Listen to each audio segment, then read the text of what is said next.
예윤에게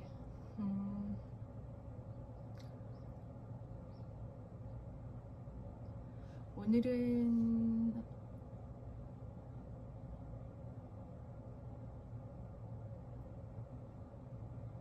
어떤 아침을 시작했니?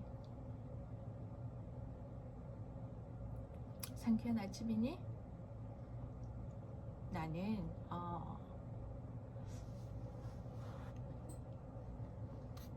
잠을 자지 않은 상태에서 아침을 맞아서 시간 개념이 별로 없어. 다만 좀 귀가 좀 멍하네. 억지로라도 좀 잠을 자야 되겠다는 생각. 한 시간이라도 좀 자야 되겠다, 뭐 이런 생각이 좀 드네. 오늘 아침에는 뭐 문득 얼마 전에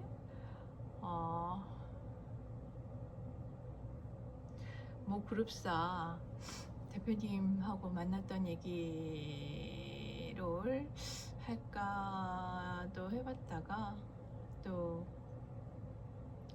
모 그룹사의 또 임원분하고의 기억도 떠올라서 그 얘기를 좀 해볼까 뭐 이런 생각도 들었다가 뭐 그렇다. 둘 다 꼰대에 대한 얘기야. 둘 다 꼰대에 대한 얘기인데 두 분 다 대단한 워커홀릭. 그래서 그 조직 내에서는 입지전적인 그런 인물들이죠. 평 직원으로 입사를 하셔가지고 임원까지 된 보기 드문 성공적인 그런 삶을 사셨던 분들이시거든. 그리고 회장님들의 그 그룹사의 회장님들의 눈에 들어서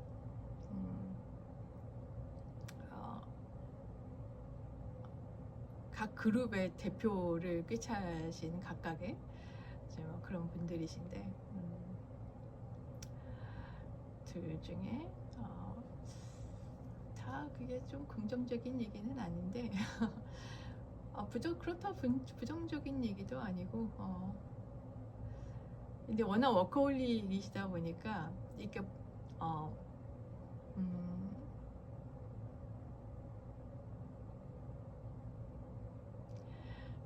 그러는 거야. 당신이 워낙 열심히 사셨기 때문에 한 분은 이제 사회에 환원하기 위해서 좀 선한 영향력을 행사하기 위해서 좀 그런 쪽에 관심을 좀 가져야 되겠다 생각을 하셨다고. 생각해보면 또 다른 분도 그런 영역에 좀 관심, 그분도 그런 영역에 또 관심도 가지시긴 했네. 좀 다른 방식이긴 했지만. 그런데 말이지, 기껏해야 50대 60이 채 되지 않은 나이. 한 번이 60이 넘었지. 60이 채 되지 않은 나이 전후. 왜냐하면 일반 직장 생활에서 60 넘어서 은퇴하지 않고 60이 넘어서까지 있기는 쉽지 않거든. 나도 은행에 있으면서 왜 빨리 은퇴를 했냐라고 하지만은 뭐 몇 년 단위로 명예퇴직 그 권고를 있던 조직 자체가 워낙 M&A로 좀 시끄러운 조직이기도 했지만 워낙 젊은 조직이기도 했고 빨랐어. 그리고 40간 넘어가지고 지점장 못 달면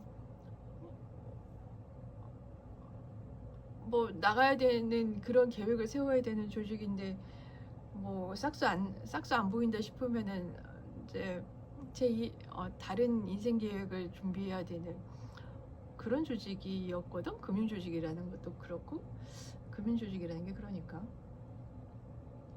그래서 일반 내 다른 직장처럼 아, 왜 이렇게 빨리 이직을 했냐 뭐 이런 생각으로 그런 조직을 보면 안 돼. 그리고 일반 직장도 마찬가지야. 그러니까 소위 잘 나간다는 직장일수록 되게 젊어 조직들이. 늘 사람들을 늙게 두지 않지. 아주 특별하지 않고선.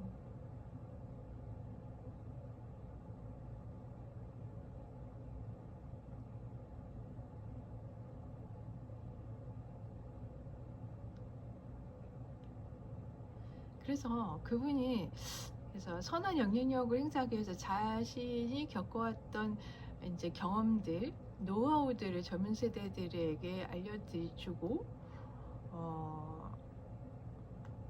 그리고 본인은 좀 수월하게 좀 인생을 좀 관조하면서 좀 살고 싶다, 좀 보내고 싶다 그런 얘기를 하는 거였어.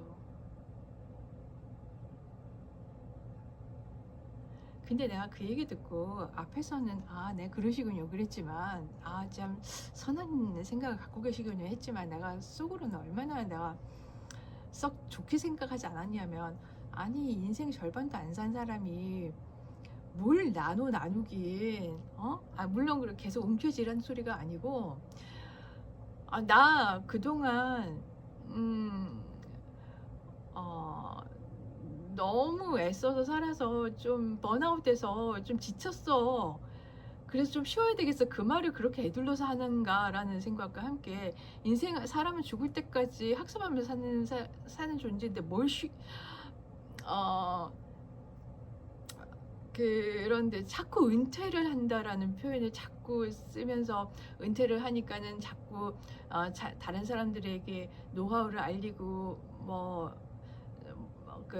전수를 해주고 이렇게 해야 된다고. 근데 그 얘기가 라떼는이라는 레토릭을 계속 전수를 하겠다는 소리로밖에는 안 들리거든. 그게 젊은 사람들에게 참 괴로운 시간을 전달하겠다는 의미밖에 안 된단 말이지. 그게 돈하고 같이 주면은 돈을 받으니까 그 시간을 견뎌줄게라는 소리는 되지만 돈도 안 주면서 그냥 내 경험을 전달해 줄게라고 하면은 그거 별로 즐거울 쌀임이 없거든. 근데 역시나 아니나 다를까 얼마나 하셨지 그때? 온갖 종류의 스타트업들 그런 쪽에 초청 강연을 한다고 한 6개월? 한 1년 정도 하고 이제 나를 다시 만나서 하시는 말씀이 사람들이 별로 안 좋아하더라. 그리고 하는 질문들이 자기가 기대했던 게 아니었다 라는 얘기를 하는 거야. 속으로 그거 몰랐냐 라는 생각을 나는 했었지. 무슨 얘기를 하려냐면 이 임원도 일단 태도부터가 나는 좀 문제가 될 만한 것도 있지만 이게 커뮤니케이션의 문제에서 정보를 좀 많이 갖고 좀 더 식견이 있는 사람들이 그렇지 않은 청자를 대할 때 책임들이 좀 더 있어. 그러니까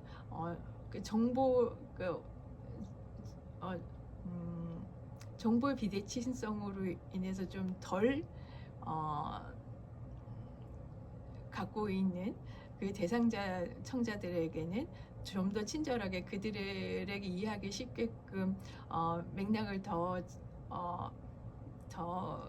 첨부해서 그렇게 전달할 의무와 책임이 있기는 하거든. 그래서 내가 시의 입장으로 내가 더 많이 알고 있으니까 시의 입장으로 얘기를 잘 전달해야지라고 생각하는 것 자체가 오산이고 되게 성의 없는 태도였다. 라는 것은 일단 지적을 해야 될 필요는 사실은 있어. 그래서 왜 나는 뒤끝 없어. 난 뒤끝 없는 사람이야. 뭐 이런 사람처럼 사실 그 무심코 던진 돌멩이에 개구리가 맞아 죽는 것처럼 일단 화자는 말하는 사람들은 어떤 방식으로든지 간에 책임감을 갖고 말을 해야 되는 건 맞는 얘기거든. 그래서 청자를 염두에 배려하고 거기에 책임감을 갖고 자기는 화자 말을 해야만 하는 거고, 그 책임을 지지 못할 것 같으면 입을 닫아야 해. 그건 분명해. 그 책임을 못 지겠으면 입을 닫아.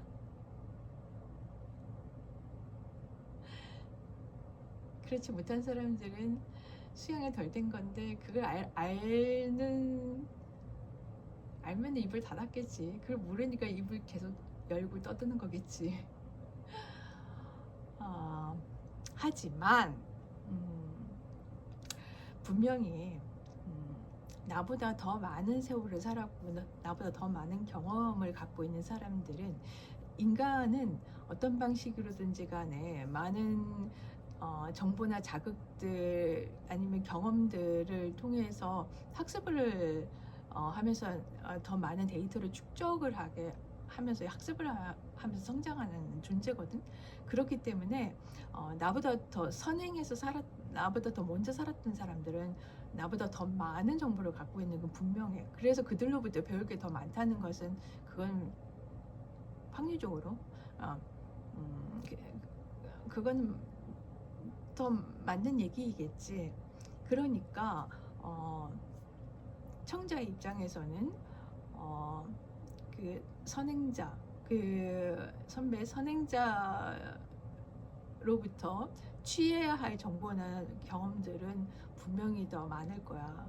많은 건 분명할 거야. 다만 근데 그걸 습득하기 위해서는 나도 그걸 이해하기 위한 맥락들이 있어야 되거든.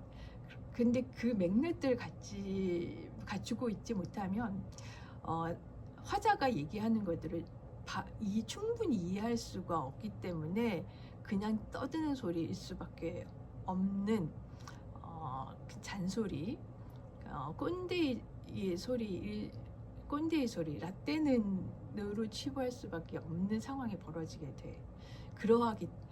그래서 또 쟤는 떠드네 로 치부할 문제가 아니라는 말을 또 덧붙여서 하고 싶은 것도 있어.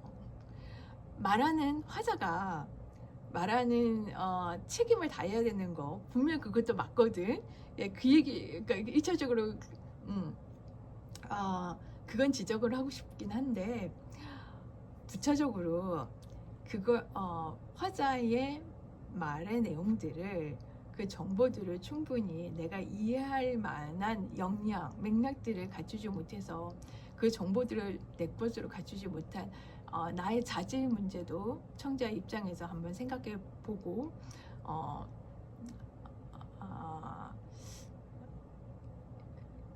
그 청자의 태도? 예의? 뭐 이런 것들도 한번 봐야 한다. 그래서 선배들, 선행자들의 언행들을 라떼는이로 싸잡아서 취급하지는 말아라 라는 얘기를 하고 싶어. 그리고 인간에게는 은퇴가 없어. 물론 직업에서 아니면 직장에서의 은퇴는 있는데 삶에서 은퇴는 없다. 그 얘기는 꼭 해주고 싶다. 그래서 인간은 죽을 때까지 배우고 성장하는 존재라는 건 기억 꼭 해줬으면 좋겠어.